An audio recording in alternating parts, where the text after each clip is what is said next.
amazing. We're gonna have Paul talk to us for the next while. Everything's with you. And yeah, all good. How you keeping? Yeah, great. So, you are a musician as well, so we'll probably talk about that in between. But you work at OffBeat Graphics, Yeah, and you do lots of graphics and logos and designs, yeah, not just for music, but for things in the industry, whether it's TV, radio, yeah. advertising. I Pretty much assume.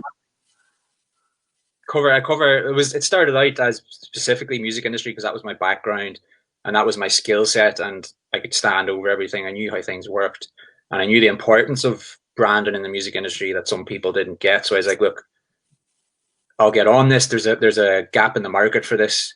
That's my specialty. And then it's kind of moved into, like, I'll take all sorts of requests. I'll do all types of jobs, but I like to focus on the music and entertainment industry exclusively. So that's my main skill set. And yeah, recently worked on a whole branding identity for a games development company. So it branches out a little bit, but I always bring it back to the music where I can. There's always something linking things back. Excellent, yeah. So how did you first start up OffBeat Graphics? Yeah, well, I've been playing a band since I was about 14, and just by default, like I went to art college as well, out in IADT here in Dunleary, and just always by default, I do the album covers or I do the websites or the logos, and I figured, look, I got this stage where I wanted to be my own boss as well, so it made sense to start up my own graphic design company, focus on the music industry, use the connections I had and the experience I had, and build it from there. And in terms of the band itself, were you guys in the band doing like different roles, and you decided that you're taking up this role, kind of thing? Yeah, it was a bit of that. Like the band at the time, I was the only one who really had experience in design or any sort of art background, you know. So it built from there. It just started naturally, and that's where it came from. And then in the next band I was in, I kind of said, look, this is what I've done before, so I'll take this role. Someone else might be looking after the sort of booking side of it. Someone else might look after something else, and so forth.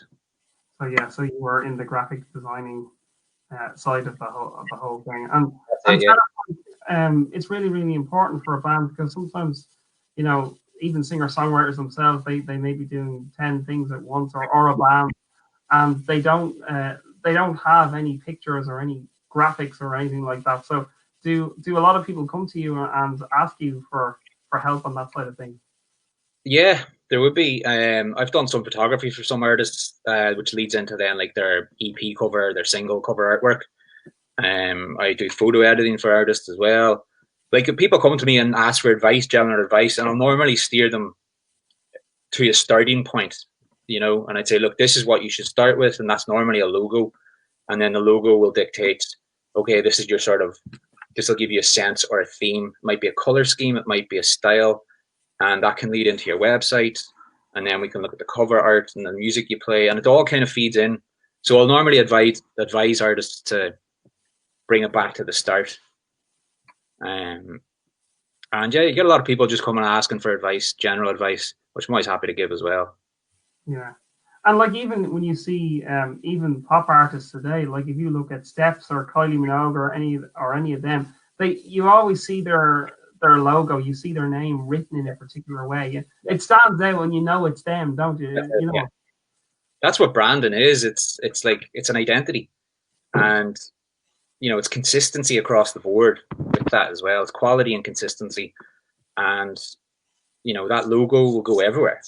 And then that's marketing. That's how you market yourself and how you sell yourself as well. People know that, they get it, they identify with it. It makes people feel comfortable as well when they recognize your logo and they identify with that. Say, like you just said, Steps.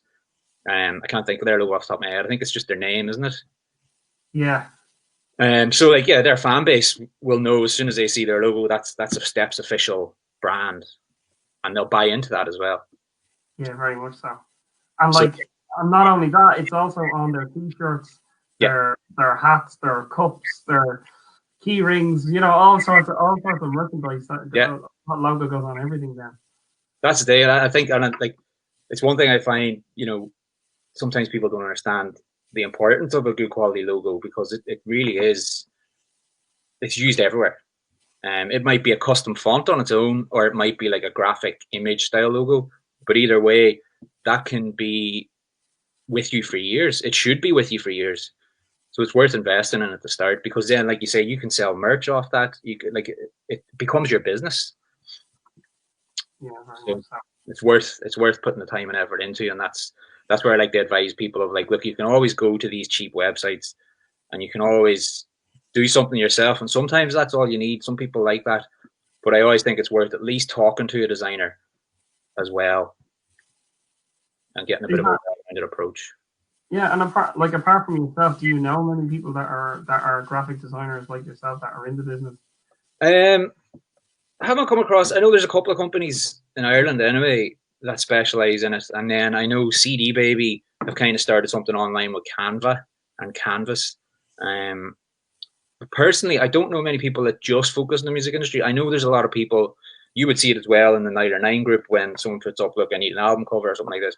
There's about 20 people suggesting graphic designers who are all brilliant, but they're not music. They're not music based people. Yeah, that's the thing. Like but sometimes, look, don't get me wrong. Sometimes it's good to have an outside perspective and a fresh set of eyes on it. But I think it's better at the same time to know, in a sense, what will work well with your music or with a band or an artist, especially when they're starting out, or what's gonna get on the shelves of Tower Records or Golden Discs and things like that. What's going to sit well on Spotify? Because if you go the generic route, everyone's work and all their releases will just start looking the same. So, yeah, and you're also thinking from a music industry head as well, being in the band. Yeah. The management sort of things, like, yeah, how is this logo going to work for this artist and for your own band as well? Then. Yeah, and how will it look as your name on your album cover? How will it look on your T-shirts? How will it look on your bass drum head or a projection behind you on stage? Just simple things like that. That it all feeds in and it all brings it back to the whole overall brand of the artist. Can you tell us about any artists that you are working with or have worked with, and like what types of work you actually did with them, and how they've become successful and stuff as well then? Yeah, I've done many, like including my own bands. Running Red, I always do the new work for that, posters, like social media designs, cover art, logos. There's an endless list. I've been in business now 4 years. Some of my top clients would be Stereophonics, Other Voices. I did a show that was in the Burgosh Energy Theatre for a promoter who was putting on some shows there. So it goes from everything. I was about to do design work. I'd started it for the 3 Arena for a show this February, but that literally just was dead in the water come July. The promoter was like, look, we're not going to promote this yet. And to be honest, they made the right call. But yeah, it just, like, I'll take requests from all artists, all types, all genres, all levels, and I'll always try and give them the best advice and the best work I can do. And it usually leads in, like, be a good release. Like, I would like to like the music I'm working with for an artist as well, because I want to share that. I want to be proud of the work that's created off the back of that, and that will end up in, like, I've had CDs stocked in Tower Records and Golden Discs and things like that. So I'm featured on a lot of playlists with like over 100,000 followers. So yeah, it's amazing to think, like, the Stereophonics, and like people wouldn't even know, like, wouldn't even think about, who designed that their logo, and like I won't say it wasn't their logo, but well, like, what you mean? Nobody. It's different. It's a different world until you get into it. Not many people do think about design. Like, everything is designed. Good design is something you don't really notice. Like, great design, is something you don't really notice, because it just is what it is. It works. It's functional. It looks nice. It looks great. I think what you notice bad design. Yeah. That's what I'll say. So you're, like you say, you don't really think, who designed this poster, who designed that, but a lot of work goes into those things, even just in the layout of text, making things symmetrical or not. There's a lot of decisions in the process. Yeah, very much so. And in terms of, like, some of the big venues and artists and stuff, is it just word of mouth that kind of find out about you, or is it just if you're involved with the right people, you eventually you run into people and you get working with them then as well? Yeah, it's generally that. Like I had a lot of experience in the industry before I started Offbeat, and as soon as I started it, I mailed and messaged everyone I knew and just put the word out, and I got a few jobs straight off that, and just sharing things online, posting some posts here and there. Lucky enough, at this stage, like the SEO on my website is very good, where people pick up on certain things naturally, organic searches and things like that. So yeah, it was word of mouth and a bit of advertising, and also a bit of just hustling on my part at the start, and just getting the word out, networking, which I still do. Like, still, you can't rest on it. Do you know what I mean? Business, business at the end of the day. So, tell us as well. You're also working by yourself compared to like as you were mentioning earlier about companies that do design. Yeah. So do you find that you're a lot more hands-on or a lot more busier than people would be in such and such a company then? I don't know if I'd be busier. It's hard to say. I think a company could probably take on More like clients. 20 jobs at once, say, or something like that. Like I've had a lot of requests for people looking for work, looking to work for Offbeat or looking to do internships, but I haven't needed to venture there yet. It's the next step for me, in terms of turning Offbeat into a creative agency and moving forward from there. So I'll be getting into that over the next year. But yeah, I enjoy working on my own. It's good being your own boss and being in charge of things and making the decisions and not having to double check sometimes, Yeah. Is it difficult at the moment with the whole COVID situation that you can't meet up with people in an office and actually, work with people to see if you can set them into the business with you then? Yeah, I always like to meet people for initial chat. It's the best way to do it. But it's been okay, I'll be honest. And phone calls, video calls like this always come in handy. The least we'll do is a phone call, just to get a gauge of things, make sure we're on the same page. All my information's up online on my website and Instagram and everything like that, so people know what they're getting. But it's always good to have a chat on a personal level. But I'll be honest, like it's hard not meeting up with people for these things, but it's been okay. Yeah, I think the fact that everyone is online and able to, they have cameras on their phones or their computers or whatever, you can easily do calls and video calls and get chatting with people and set out what you want to do as well. Yeah. I mean, obviously the live music thing is very difficult because you were mentioning about doing projects of that and they've been all cut off and all that as well. So I mean, it seems to be that, I mean, even for me, whether it's book tickets or organize something, you can't really do anything until live music is actually back on for real, and then you can say we're gonna do this event or organize this or go to this, or it seems that way, doesn't it? With music, you can't plan anything. It's almost a catch-22. It's like there's a lot of bookings going on at the minute, and there's a lot of things scheduled for the summer, which is great.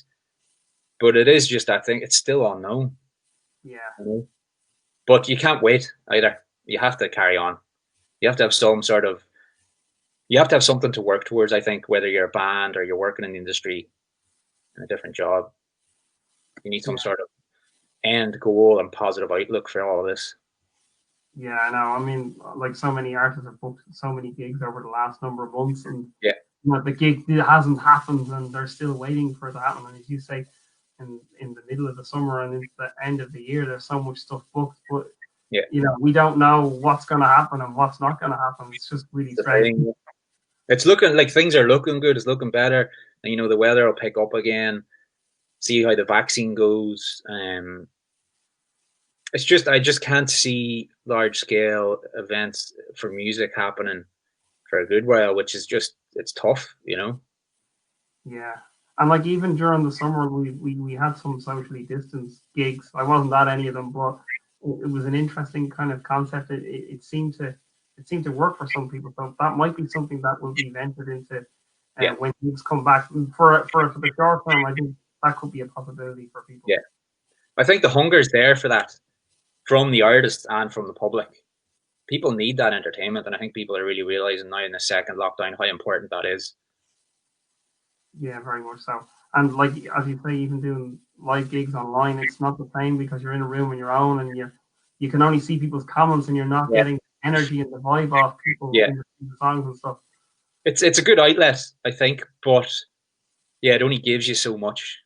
And like it's, I think initially, like in March and April and May, it was great. It was new, almost like a novelty then. But I think this time around, it's taken a bit of a toll on people.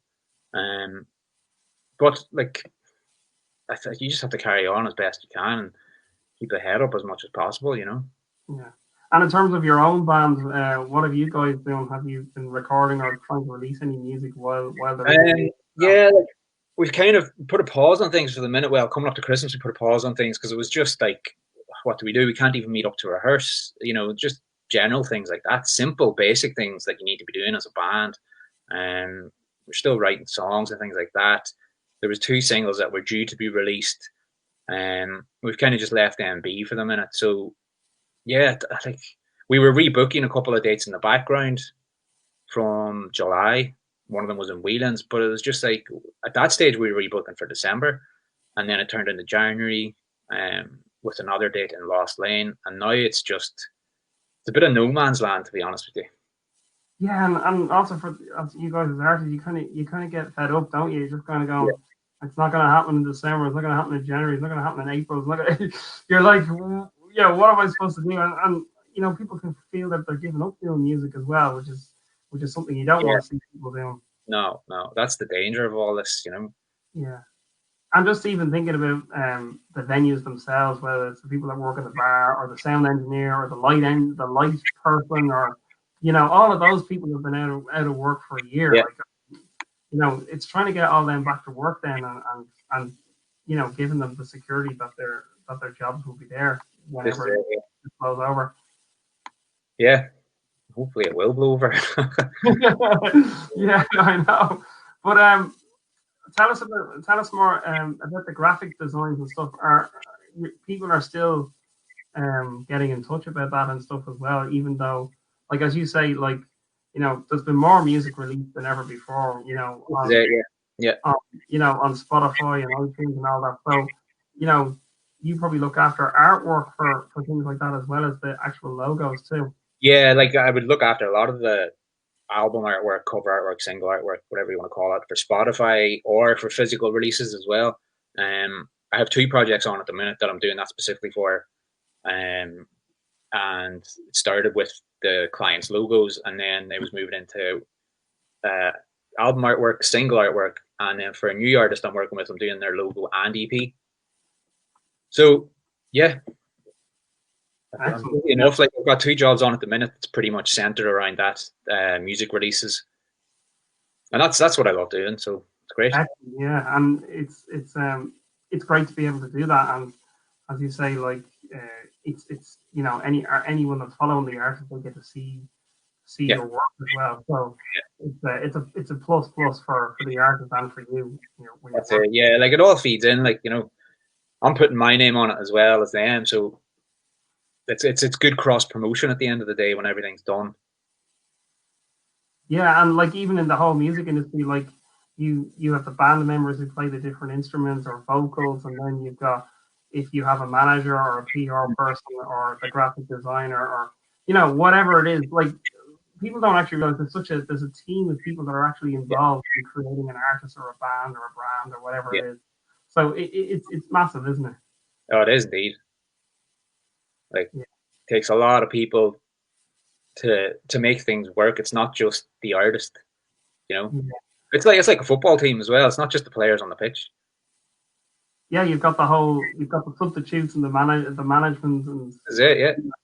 Anyone down that watches the keeper, you know.